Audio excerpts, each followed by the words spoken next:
السلام عليكم ورحمة الله وبركاته. وانا سلامي أصحاب تالكم كوحدان إسو نقد وعن بان اللي ميلك استياد شوتين سلانك بعدي هورتا مالمان حوادون كيرا مقنا عقبادة يرو باسا يسيك جري سيدي ويرحنو سنجي مركز سو دعي عافمتك وقالية ان أدوا مقال كنا ما تحوكو سابسين يعني رنتي دعضو عجيبا وانا قصة runtii cibra qaadasho mudan intaanan qisada guda galin waxaan leeyahay soo dhawaada markaste kuna soo dhawaada muuqaalka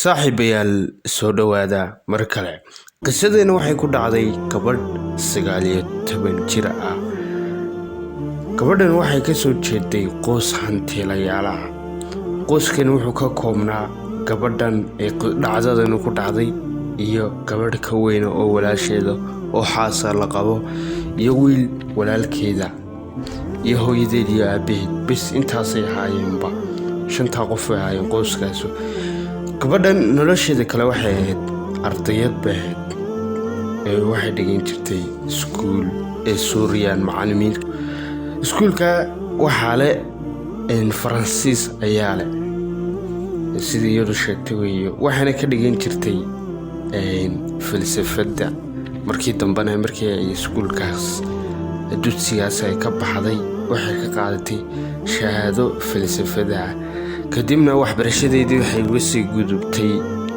dhankaas iyo jaamacadda ayay aaday waxbarashadeeniina hadaba waxa dhacday gabadh yareed markii ay jaamacadda gashay moojinay haayeen raggaas rag jaamacadda la dhigtay rag dhalinyaro ah ayaa aabaheed ka soo doonay balse aabaheed uu ka diiday intiisa uu diiday inuu siiyo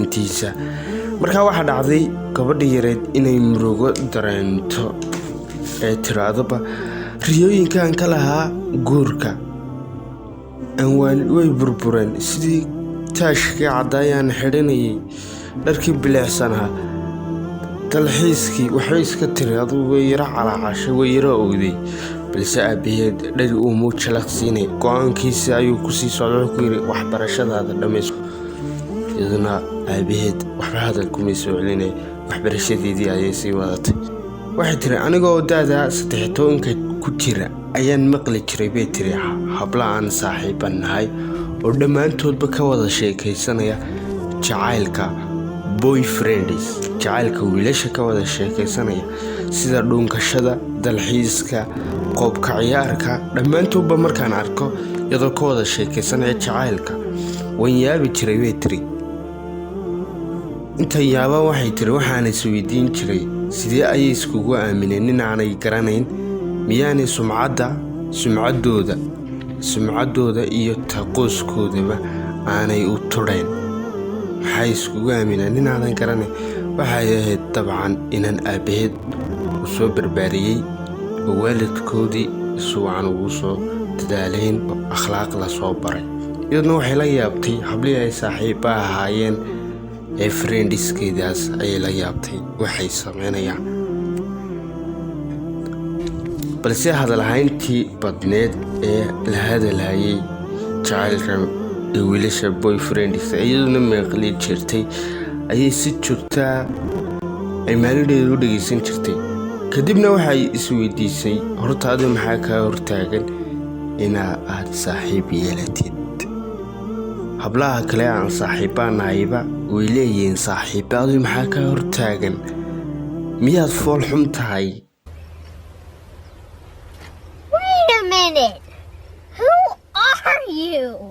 may waan maasha Allah qurux badan ay weytay intaana ku daraya maxay tiri miyaad fool xum tahay maxaa kaa hortaagan inaad saaxiib yeelatid muddo ka bacdi hadaba inantii waxay go'aan ku gaadhay inay saaxiib yeelato alla ilaa nasiibku wuxuu ku beeday wiil ay jaar yihiin wiilkaas waxa wiil wacan dabeecad ahaan wiilkaas ayay isbarteen, wiilkaas ayay lambarada kala qorteen.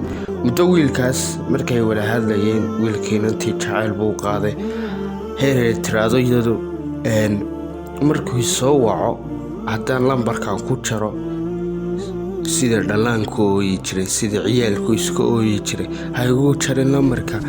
heerkaas uu gaarsiiyey jacaylka uu qabayba inantaas. haddaba inantii waxay ku fikirtay fikir macquul ah in hablaha kale aanay ku fikirin. waxay ku fikirtay bal kan ku jajaabi jacaylkan iyo qobka ciyaarkan ay saaxiibadaha ku sheekeynayaan, bal wiilkan baan ku jajaabinayaa bay tiri. balse ma samayntoon bay tiri. waxay tiri se ma falayo qaabka ay falaan hablahan saaxiibaan nahay, sida ay wiilasha ay saaxiiba yihiin u raacaan tamashleen. haddii uu doonayo waa inuu aabbaha iga soo doonaa. maxaa yeelay jacaylku agtayda qiimo ayuu ka leeyahay. haddii aanu guur ku salaysnayn jacaylkuna qiimaba ma laha ayay tiri. ka hor intaanay tallaabada ay qaadin, aanay la kulminba walaalkeedii ka weynaa, ayay arrinkii u sheegtay wiilkii inay wiilkanay si jecel yihiin, wiilkan ay ka heshay.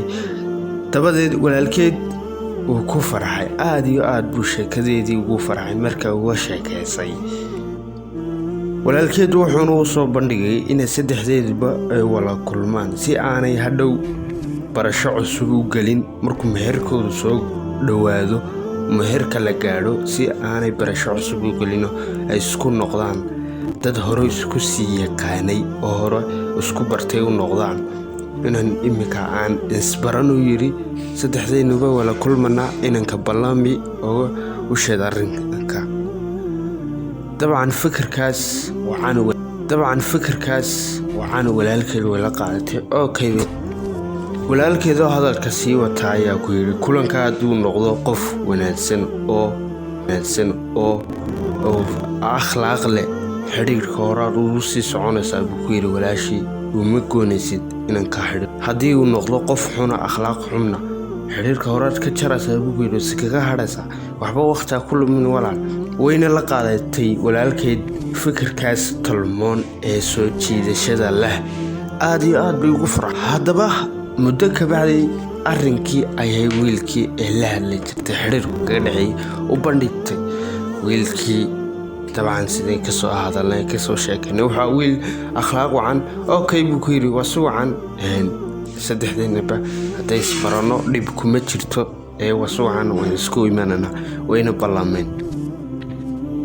sidaas ayay saddexdeeduba ku wada kulmeen meel kafeteriya oo shaaha lagu shaaho ayay saddexdooduba ku wada kulmeen. halkaas ayay iska barteen. barashadoodiina waxay usii raacdayba ina ay macmiilaan bay soo wada hadlaan oo halkaas xidhiirkoodii kasii aasaasmo. iyadu muddo sanad ah kulamada aan wada kulannay ayay tiri. walaalkay ayaana wehelinayay markastoo ay wada kulmaan. walaalkeed ayaa wada kulminayay. haddaba muddo sanad ah ayay kulankaas walaalkeed wehelinayay, oo walaalkeed ayaa marba ay ka codsanaysay gabadhu inuu walaalkeed u raaco wiilka, oo wiilka isla aadaan, oo wiilkii ay wada kulmaan. dabcan iyadu mooja waxa inay xeshood ka eediyo inay sideeda u diidaneeday. walaalkeedunbay kaxaysanaysa, oo walaalkeed ayaa u kaxaysanaysa halkaas inay ku wada kulmayeen. gabadhaasna sidaas ayuu walaalkeed ugu gogol xaadhay fursad ay iska yar tahayba gabadhii hesha dhifyo naadir ahna. gabadhii heshaano iska yar tahayba ma jirto gabadh Soomaaliyeed oo odhanaysa walaalkayow kaalay wiil aan si jecelnahay ama xiriir naga dhaxeeyo ayaan isku raacana oo aan doonayo walaal inaan la kulmo. ma jirto. no xaashaabi ka tahay baa layidhi, taasna way kuma dhacaane. haddaba inantan mutacallimad bay ahayd, fursadaas ay heshay dhifyo naadirkaa. dabadeed inantii wiilkii way ku dakhrantayba absolute jacayl ayay u qaaday. jacaylkeedii waxay gaadhay inay walaalkeed ka codsato inuu isagu raaco inay wiilka ay la kulanto. kaale walaal bliis fadlan ii raac, wiilkiina la kulmaan doonayahay. walaalkeed ayay ka codsan jirtay. kadib walaalkeed waxba kama digi jirin, halkaas ayay ka wada kulmi jireen. kulamadoodina marba markay kasii dambaysay way sii laba jibaarmayeen. haddaba maalin maalmaha ka mid a ayuu wiilkii gacaliyaheeda ee xidhiirku ka dhexeeyay inanta ayaa ka codsaday inuu arrinta meherka ay soo dedejiyaan ee horey isku mehersadaan. dabcan iyaduna okay bay tiri, ku soo dhawow xaafadayada ee kaalay aabbahay iga soo doon. sidii hanaanka talmoonaa ku jiray aabbahay iga soo doon okay buu yidhi. haddaba sidii hanaanka iyo milkiida lahayd buu ugu soo geed fadhiistay inantii oo aabbaheed uga soo doonay. aabbaheedna sidii hanaanka tolmoonaa ku jiray ayuu uga ajiibay inankii, ku soo dhawow waan kuu guuriyay inanteeda maadaama iyadu ku doonayso adna aad doonaysid, maxaan isugu diidayaa. muddadaas da'deeduna waxay ahayd 19 jir ayay ahayd. okay buguur waan kuu guuriyey. farxad ayaa halkaa ka dhalatayba. wiilkii qoyskoodii iyo qoyskii inantu halkaas ayay iska barteen maalintii meherka. dabcan iskuma cusba, wiilka iyo inanta walaalkeeda hore isku barteen, laakiin walaasheedii ka weyneed ayay halkaa ku bartay iyo hooyadeed iyo aabbaheed. muddo markii meherka laga soo wareeday ayay si kadiisa waxay uga warheshay inuu gacaliyaheedii lagu daray arday Yurub waxbarasho lagu dirayo oo safar Yurub u tegaya oo halkaa waxbarasho kasoo dhiganaya. markaa wuxuu ka codsaday isagu arooska inay soo dedejiyaan oo xilli hore ka dhigaan intaanu tegin Yurub oo aadin, balse iyadu waxay kula talisay inuu arooska dib u dhigaan oo kadibna ay hadhow markuu soo noqdo ay ka dhigtaan aroos. waxay tiri intaasna anigu waxaan doonayaa inaan waxbarashada aan soo afmeero. adna waxbarashada ay iska soo dhammaysay ku tiri, ana intaasoo waxbarashadan soo dhammaynayaa, arooska dib inugu dhig. okay wiiri waxba dhib kama qaban. iyadna waxbarashadeedii jaamacadda ayay doonaysay inay taas kusoo gabagabayso. sidaas ayay ugu sii dhoweysay airportka diyaaradaha u sii gaadhsiisay. halkaasayna kusii macadsalaamaysay. waxaanay ku ballameen inay dhambaalo isku soo dirayaan oo fariimo isku soo dirayaan. halkaasanay ka kala qorteen emailkooda ayay halka kala qortay fariimada isugu soo diri lahaayeen iyo applicationada kale la isticmaalo. dhab ahaantii si dardar leh ayay isku weedaarsan jireen dhambaalo jacayl ah oo jacaylka midba midka kale u diri jiray. waagay baryana way halkaasay ka wada hadli jireenba, iyo gobolkii dhacaba halkaasay ka wada hadli jireen baraha bulshada.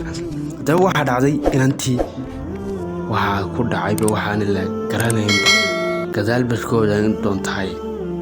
inantiiba fariimo u soo diro intay akhriday iska dhaafi jirtayba. way iska dhaafi jirtay intay wismoogansiin jirtay fariimo ay u soo dirto wiilkiiba yaab makaabay ku noqotay. fariimihiisana kamid ay jawaabi jirinba. waxaaba isleedahay daawade inantuma wiil kale shukaansado, wiil kale isbarto may inanta wiil kale ismay baran, laakiin inanta si cabsi aan ka qabo waxa guur lagu yeedhada ayaan ka cabsanaya. haddaba inantan waxaa bedelay asal ahaan waxaa weeye gabadh ay saaxiiba yihiin oo lahayd heer ayay soo booqatay. kadib waxay ka wareysatay arrimaha guurkeeda, dhibaato badan yahay guurku ee dhaanto maalmihii hore waayihii hore ee dhaamaan jacaylkii iyo xorriyaddii ee guurka dhaamaan. markaa saaxiib guurku u rafaad badan yahay ee ku tiri saaxiibadeed, balse iyaduna halkaa iyadoo ka shiidaal qaadanaysa ayay ka cabsatayba guurkii.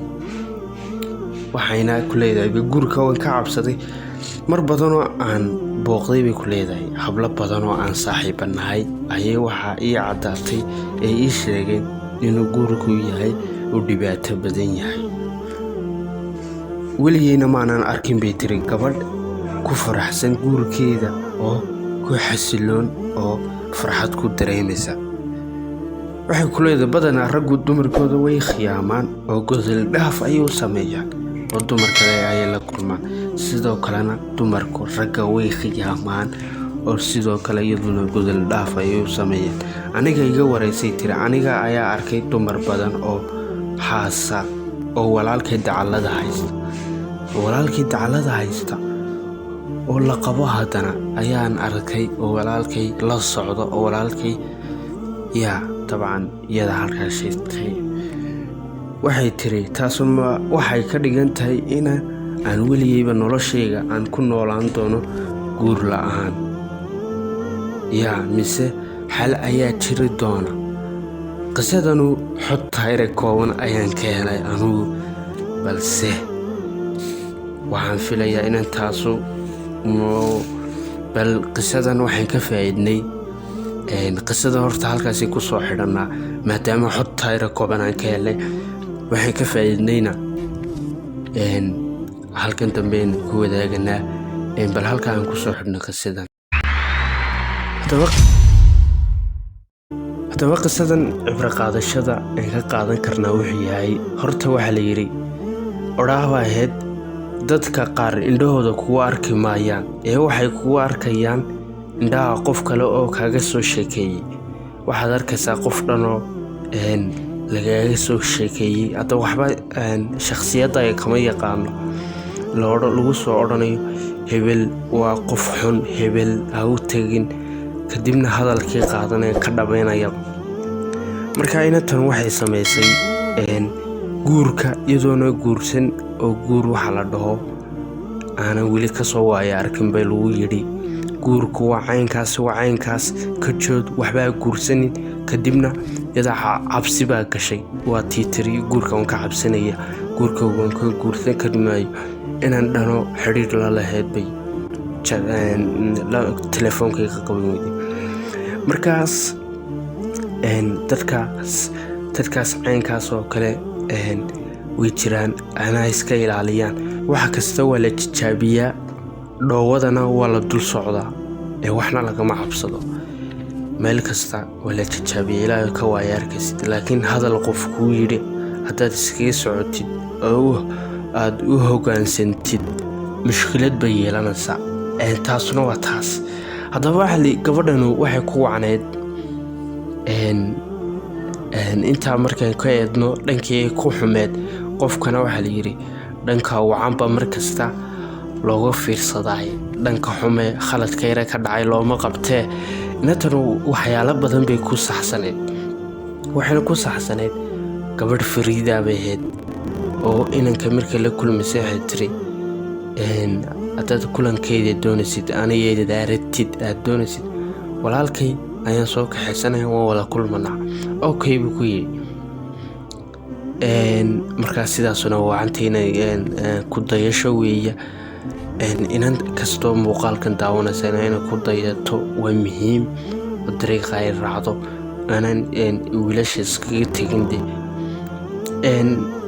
wiilkanu hadduu doonayo oo inuu guursado mustaqbalka leeyahay inuu isguursadaanna ee ku tiraado aabbahay iga soo doon eenan iska raacinde sida adhiga loo raaca aad iska raacdid oo kula tago waxaasu sharaf kuma jirto.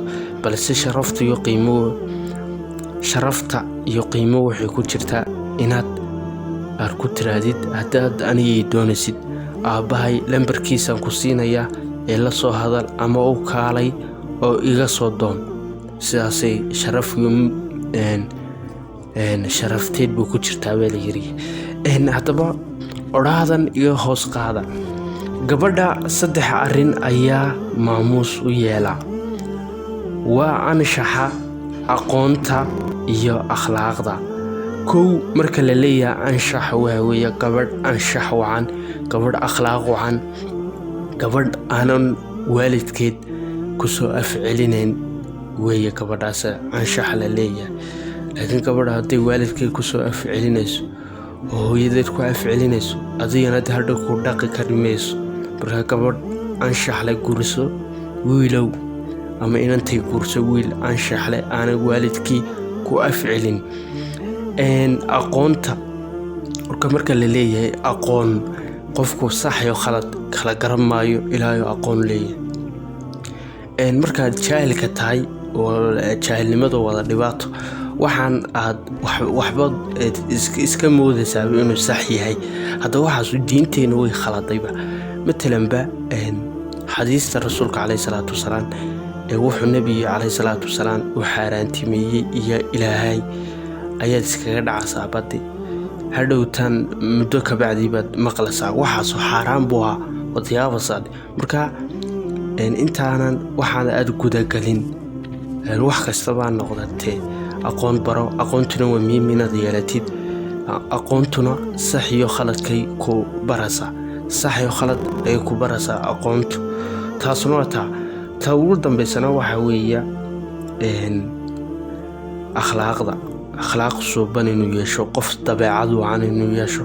qof markaad isguursataan waqti iyo waayuu yara adkaadaante samri kara samraaba sadkiisa ayla yidhaahaan soomaalidu oo samri kara inuu noqdo ayaa loo baahan yahay.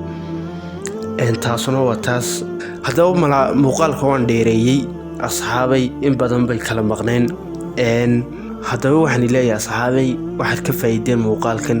komitida ayaa nagu reebaysan fikirkiina iyo warcelintiinaba. muuqaalka hoostiisa ayaa nagu reebaysan komitida.